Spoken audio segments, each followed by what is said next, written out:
ఇవాళ రేపు తెలియక చాలామంది చేస్తున్న ఉపవాసములు కావు. అది కృతక దరిద్రమును అనుభవించుట. అలా చెయ్యకూడదు ఉపవాసం. అలా చేస్తే కలిసి రాదు. ఏది ఉపవాసం అంటే తన స్నేహితులందరితో సంతోషించి, స్నేహితులందరూ వెళ్ళి కౌసల్యకి చెప్పారు రాముడికి పట్టాభిషేకం చేస్తున్నారని. ఆభరణములు ఇచ్చి కౌసల్య శ్రీ మహావిష్ణువుని ప్రార్థన చేస్తూ కూర్చుంది. సుమిత్ర, సీతమ్మ, లక్ష్మణుడు అక్కడ చేరారు. రాముడు వెళ్ళి కౌసల్యకి చెప్పాడు, అమ్మా నాకు పట్టాభిషేకం చేస్తున్నారని. కౌగిలించుకుని సంతోషించి ఆనంద భాష్మములు కార్చి శ్రీ మహావిష్ణువుని ప్రార్థన చేసి, ఏ నక్షత్రంలో పుట్టావో రా నాయన, ఇన్ని గుణములతో నీ తండ్రిని సంతోషపెట్టావు, యవరాజ్య పట్టాభిషిక్తుడు అవుతున్నావు. నేను కౌసల్యనైనందుకు, జ్యేష్ఠ భార్యనైనందుకు కృతార్థురాలనయ్యానంది కౌసల్య. ఇంత సంతోషించాడు. లక్ష్మణ, నేను యవరాజ్య పట్టాభిషేకం చేసుకుంటే నీకు యవరాజ్య పట్టాభిషేకం జరిగినట్టే, అన్ని సుఖాలు అనుభవించన్నాడు. వచ్చి స్నేహితులందరినీ పంపించిన తరువాత స్నానం చేసి పూజాగృహంలో ప్రవేశించి హవిస్సుని తల మీద పెట్టుకుని తీసుకొచ్చి శ్రీ మహావిష్ణువుకి హవిస్సులు ఇచ్చారు అగ్నిలో. ఇచ్చి మిగిలిపోయినటువంటి హవిస్సుని తాను తిన్నాడు. ఇవాళ చాలామంది దృష్టిలో అన్నం మానేయడం ఉపవాసం. అది ఉపవాసం కాదు, అశనము.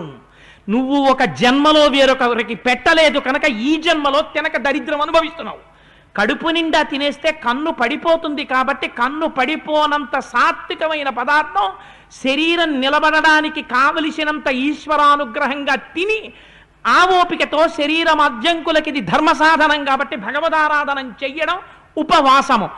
అంటే సమీపమునందు, వసి అంటే నివసించుట, ఈశ్వరుని గుణముల యందు తాను మునుక వేయుట. అందుకని ఈశ్వరారాధన చేసి ఆ హవిస్సు తాను భుజించి దర్భలతో కూడిన చాప వేసుకుని ఆ చాప మీద సీతమ్మతో కలిసి ఇంద్రియ నిగ్రహవంతుడై భార్యతో కలిసి పూజామందిరంలో దర్భాసనం మీద నిద్రపోయాడు రాముడు. ఇంకొక జాము ఉందనగానే నిద్ర లేచాడు. నిద్ర లేచి అలంకృతం చేసి సంధ్యావందనం చేసి బ్రాహ్మణుల్ని పిలిచి అక్కడంతా కూడా స్వస్తివాచనం చేశాడు. పురమంతా సంతోషం, ఎక్కడ చూసినా ఆనందంతో ఉంది. దీనికి ఉపవాసం అని పేరు. ఇవాళ రేపు ఉపవాసం అంటే ఎంత భ్రష్టు పట్టిందంటే, ఒళ్ళు ఊగిపోతున్నా, ఒంటి నిండా షుగర్ ఉన్నా, అలా ఉండకరా చచ్చిపోతావని డాక్టర్ చెప్పినా భగవంతుడి పేరు చెప్పి తినకపోవడం పెద్ద సర్టిఫికెట్ అయిపోయింది. అది దరిద్రం అనుభవించుట. అలా చెయ్యడం కలిసి రాదు కూడా. అటువంటి ఉపవాసములు చెయ్యను కూడదు, అటువంటి ఉపవాసములను ప్రోత్సహించను కూడదు. అంటే నా ఉద్దేశం నవకాయ పిండి వంటలతో భోజనాలు చేయమని కాదు. సాత్వికమైన పదార్థం, పాలు పళ్ళు లాంటివి పుచ్చుకోవచ్చు, సాత్వికమైన పదార్థం తినచ్చు.